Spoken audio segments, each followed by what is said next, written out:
ku bagize igihe bariko barakurikirana ibiganiro bya Buja FM baragize iminsi bariko barumva ko umumenyesha makuru Juste Gaël agize igihe atariko arakora ibiganiro.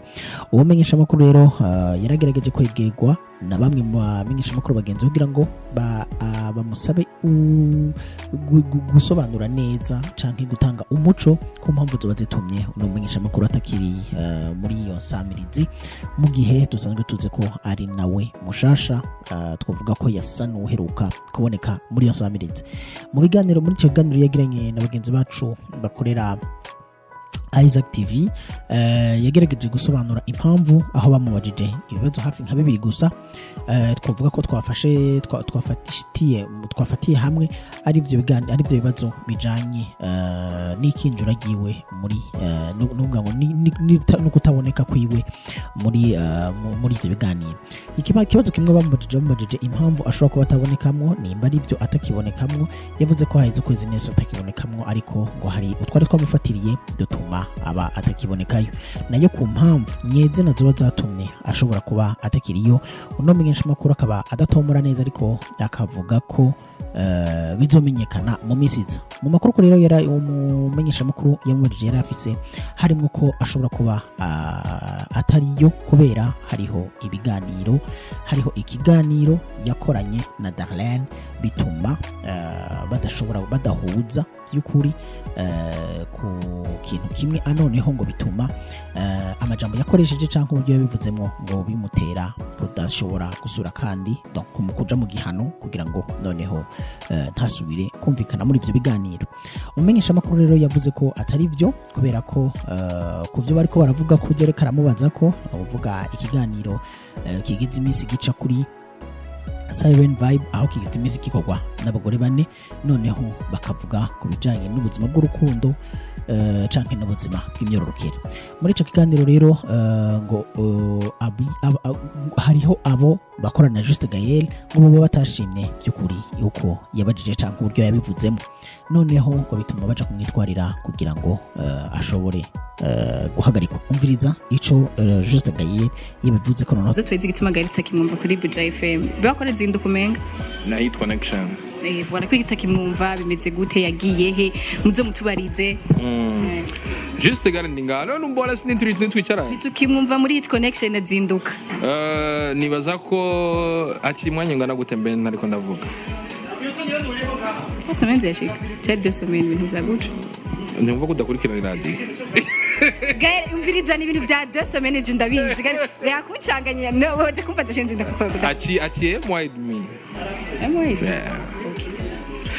Bakunzi wa Isaac TV, bakunzi mukubito, bakunzi b'iradio Buja FM, novuga ko Juste Gaël icyo kibazo nibaza ko ari kibazo ngira maze kwicira abantu benshi muri inbox cyane.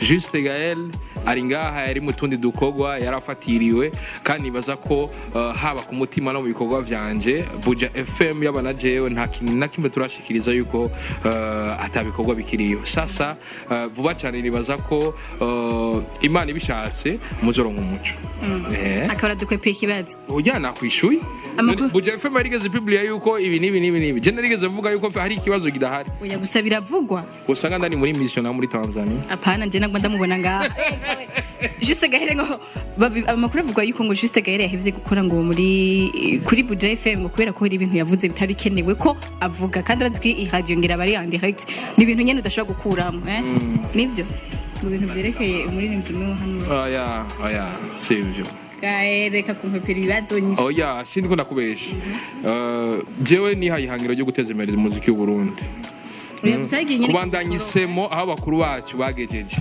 Sinibazo reko ndiko ndasubiza inyuma ubundi muririmvyi noba ari ryo hangiro, oya nta na rimwe kandi bizopfa binabaye. Ni wumva mvuze n'ikintu uzokwibaza ngo harimo inzigo musanzwe bijya bintu turiko turabikora bijya bintu iyo turiko turabikora, iyo turiko turakora no mwuga nta masantima ajabo dukora ku mafe ku madone. Ndimo mvuze ati Delicia afise inzobe ukaba wirabura nzoba ndakubeshe kandi nzoba ndenze ivyo bintu uravyumva. Je gikuru nuko mvuga ikintu gishobora gufasha no muziki utera imbere entertainment yose en general. Hama ikintu naco nagomba gushika ko nagomba ndakubandanyirizemo nuko mbandanya nisunga ijya deontology icyo amategeko y'umwuga avuga uravyumva bandanye ndacisunga nibaza ko atamakosa mba nkoze Gaire amakuru yavuga yuko ngo hari umukolege umwe mwakorana muri Buja FM ngo yaba yarakwitwariye kubera ko wavuze nabi mu kiganiro hari ikiganiro wakoranye na ndavuga amazina nta kibazo ikiganiro wakoranye na Darlene ubabwira ngo Jean ngo babigisha urukundo kandi nabo vyarabananiye kugacibabwira ngo bavyariye iwabo kwaye kwango rero ngo ari umukorege yari arimo muri bijya biganiro bakora ngo yakwitwariye kubera ko ngo wavuze uko onye bimeze gute ayo makuru nayo nzi kuko je nawe nta mutaye ndabona ico cya mbere hama ikindi cya kabiri nibaza ko yaba abo bose uri kuravuga nta kintu novuga ngo